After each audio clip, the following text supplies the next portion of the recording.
Mark Pearson, Cats in the Cradle. Thank you so much. I'll just get you to take that, sir. What?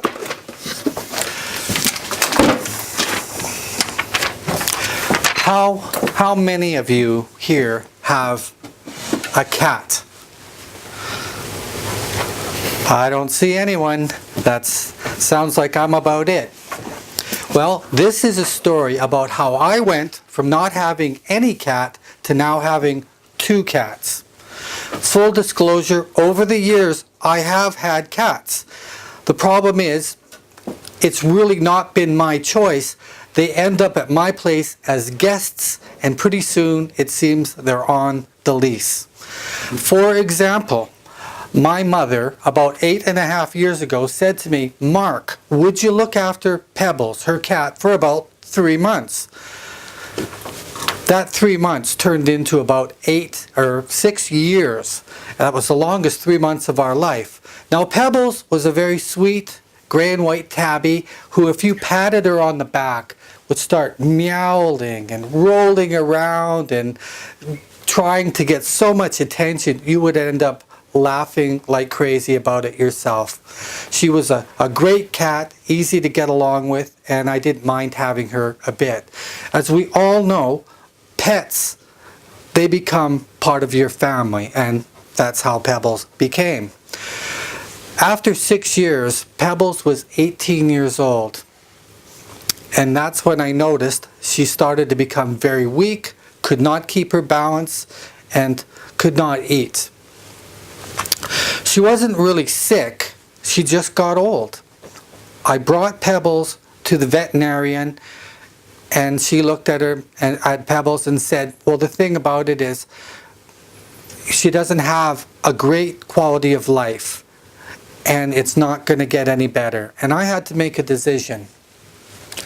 I stayed with Pebbles until her last breath and an hour afterwards, and I still remember walking out into the cool, crisp autumn air out of the veterinarians, and I don't think I've ever felt as bad, and I think that's about all I'll say about that. Now, when people find out you don't have a cat anymore, everybody with a spare cat or knows somebody with a spare cat is suddenly calling you. My nephew, who didn't even have a spare cat, called me up and said, "Uncle Mark, I found an old cat by the side of the road. Do you want it?"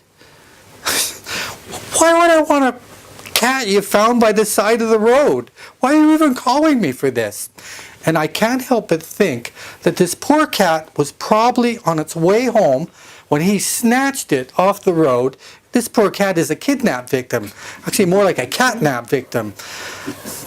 I was good with not having a cat. No one misses cleaning out litter boxes more than me, but I was surprised how quickly I got over it. As it turned out, I was heading to Millennium Place. This is about 6 months later. No cat. And I stopped by my sister's. Now, I know she had a cat that had kittens. She had already asked me, "Mark, would you like a kitten?" And I said, "Gwen, no way in the world am I taking a kitten. I am done with animals, at least for the foreseeable future." We talked, and as I got set to go off to Millennium Place where I was going to work out, she said, "Hey Mark," innocently or not so innocently, "would you like to look at the kittens?" I said, "Well, sure, why not?" I was like a lamb being led to the slaughter. I went into there, and in the corner was a cradle or a basket with a mother cat with 5 little kittens. Now, 3 of them were gray like their mother, and the other 2 looked like Siamese kittens. They were kind of a creamy white with the brightest blue eyes. And one of them started to come towards me, and he scrunched up little face, almost like he's smiling. And I heard this voice, and it said, "Okay, I'll take it." And then I realized it was me. And I went. I have, to this day, no idea where that came from. I had no intentions of saying that. It came out of the blue. My sister took advantage of this situation and pounced on me, and she said, "Oh, that's great. But you know, this other one is just like his brother. it would be a shame to break up the set. They're like, oh, you should take that. And I said, Gwen, no way in the world am I taking another cat. Now I'm on my way. These cats were not going to be ready for 3 or 4 weeks. They were still kittens and were going to be with their mother. I went to Millennium Place, and a couple of hours later I'm sitting in my van afterwards, and I'm thinking, you know what? This poor little kitten is going to be by itself quite a bit. I live on my own. I'm in and out. I said, the right thing to do is to call her up and explain to her, Gwen, I can't take this kitten. It wouldn't be fair. So I picked up the phone, and with great authority and firmness, I said, Gwen, yeah, I'll take the other one. Great, okay. What, yeah, 3 to 4 weeks. You bet. Okay, yeah, you're welcome. See. So I ended up going in the opposite direction because I didn't want this little cat to be on its own.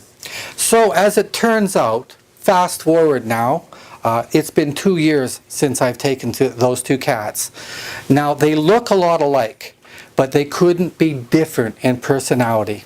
Misty is so overwhelmingly friendly, he could act as a greeter at a Toastmaster club. In fact, he likes to follow me around like a puppy, and at times I think he thinks he's human. Little Pebs, who I've named in honor of previous Pebs, is a little more cat-like. Waggly when he comes up, shy, kind of gets a little attention, you know, to remind you the food dish is empty, and while you're at it, don't forget about the litter box. They're great cats. They're amazingly how they get along. I don't have any regrets about taking them, and even though they can be as endearing as they can be as frustrating and challenging at times. I wouldn't give up either one of them for gold or ready money. Mr. Toastmaster. Thank you. Thank you very much.